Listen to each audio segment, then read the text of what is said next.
berasal dari bahasa Latin yang tersebut sebagai mediare. Mediare itu memiliki arti yaitu di tengah-tengah. Maksud dari tengah-tengah itu dalam proses mediasi harus melibatkan pihak ketiga. Nah, pihak ketiga itu bisa kita sebut sebagai mediator. Nah, mediator ini memiliki tugas yaitu menengahi pihak-pihak yang berselisih. Nah, kata dari berada di tengah itu memiliki arti bahwa mediator itu harus bersifat netral,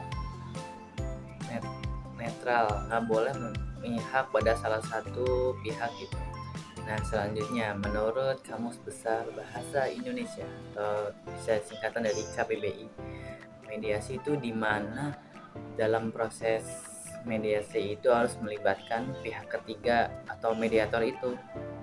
Nah, dalam menyelesaikan sebuah konflik.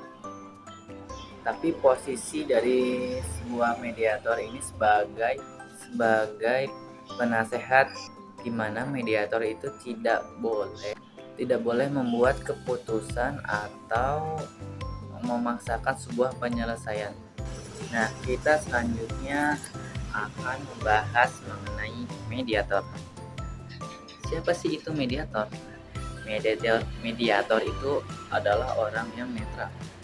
Tugasnya itu membantu para pihak-pihak yang berselisih untuk berunding dan mencari sebuah solusi untuk memutuskan jalan keluar. Nah, mediator ini hanya memfasilitasi, tidak boleh memberikan keputusan atau mengarahkan kepada suatu hasil. Selanjutnya kita akan membahas mengenai tugas mediator. Nah, tugas mediator ini bikin jadwal pertemuan untuk mediasi. Nah, kemudian didiskusikan dan disepakati bersama kedua belah pihak. Mediator ini wajib mendorong kedua belah pihak ini agar aktif terlibat langsung dalam mediasi. Kalau perlu, mediator juga bisa mengadakan pertemuan terpisah dengan masing-masing pihak selama mediasi berlangsung. Selanjutnya, membantu kedua belah pihak mencari solusi terbaik untuk semua pihak. Nah, mediator ini harus menemukan titik kesamaan antara kedua belah pihak, mengubah persepsi mereka, mengurangi perbedaan agar dapat mencapai sebuah kesepakatan bersama. Oke, selanjutnya proses mediasi. Sebelumnya, jadi mediasi itu dibagi menjadi dua berdasarkan prosedurnya. Yang pertama, mediasi yang dilakukan di luar pengadilan. Kemudian yang kedua, mediasi yang dilakukan di pengadilan. Nah, yang pertama saya akan menjelaskan mengenai mediasi yang dilakukan di luar pengadilan dulu. Mediasi di luar pengadilan adalah proses penyelesaian sengketa yang dilakukan tanpa melibatkan mediasi.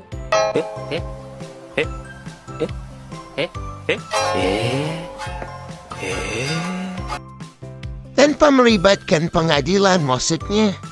Nah, biasanya mediasi ini dilakukan oleh mediator independen, baik itu perorangan maupun lembaga seperti Pusat Mediasi Nasional.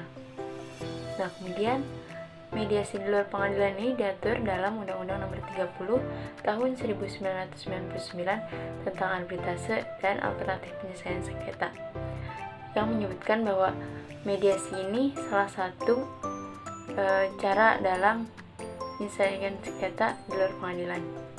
Kemudian Undang-Undang Nomor 48 Tahun 2009 tentang kekuasaan kehakiman pasal 60 yang menyatakan bahwa penyelesaian sengketa bisa dilakukan melalui salah satunya itu mediasi. Sebelum memasuki mediasi, salah satu pihak itu harus mendaftarkan sengketanya itu ke lembaga mediasi. Salah satunya bisa ke Pusat Mediasi Nasional. Nah, tujuannya untuk memberikan gambaran sengketa apa yang terjadi. Kemudian, kalau misalnya kedua belah pihak setuju untuk menyelesaikan sengketa itu melalui mediasi di luar pengadilan, maka proses mediasi itu bisa dilanjutkan. Nah, kedua belah pihak ini juga bisa memilih mediator yang mereka percayai.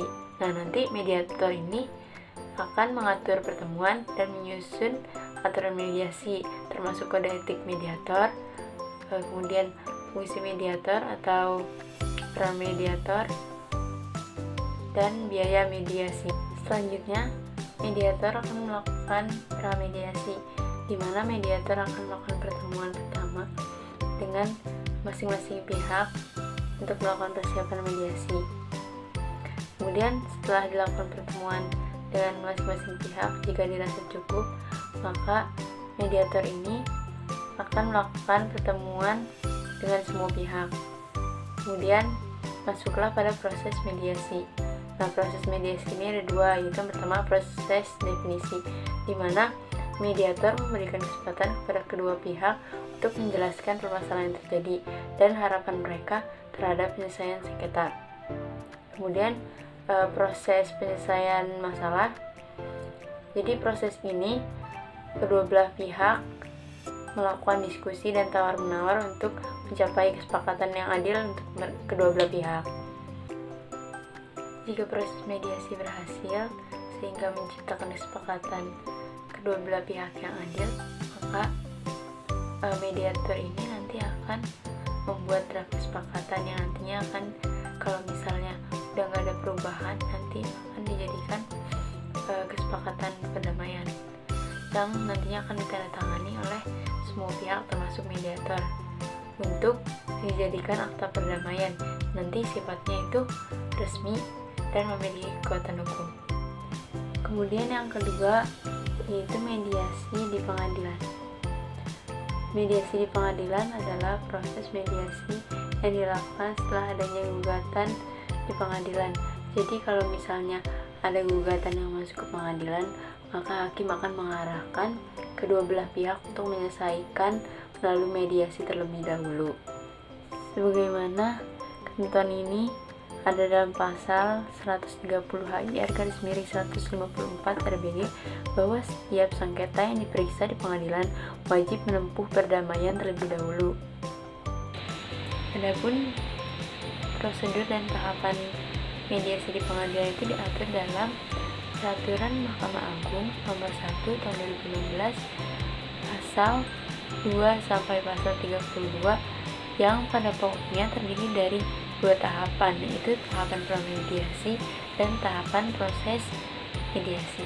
Kemudian hakim memerintahkan kepada kedua belah pihak untuk memilih mediator dalam waktu maksimal 2 hari. Jika tidak kesepakatan, maka hakim akan menunjuk mediator dari daftar yang tersedia di pengadilan. Terus juga selama proses ini sidang utama itu ditunda untuk memberikan kesempatan kepada para pihak untuk menjalankan mediasi. Selanjutnya memasuki tahap mediasi. Pada tahap ini kedua belah pihak wajib menyerahkan resum perkara dalam waktu 5 hari setelah mediator ditunjuk. Kemudian mediasi berlangsung maksimal 30 hari, tapi boleh diperpanjang 30 hari jika masih memerlukan.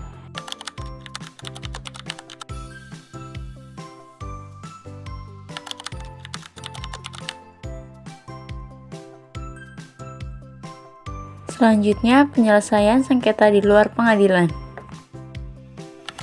Penyelesaian sengketa di luar pengadilan adalah alternatif yang dikenal dengan istilah alternative dispute resolution.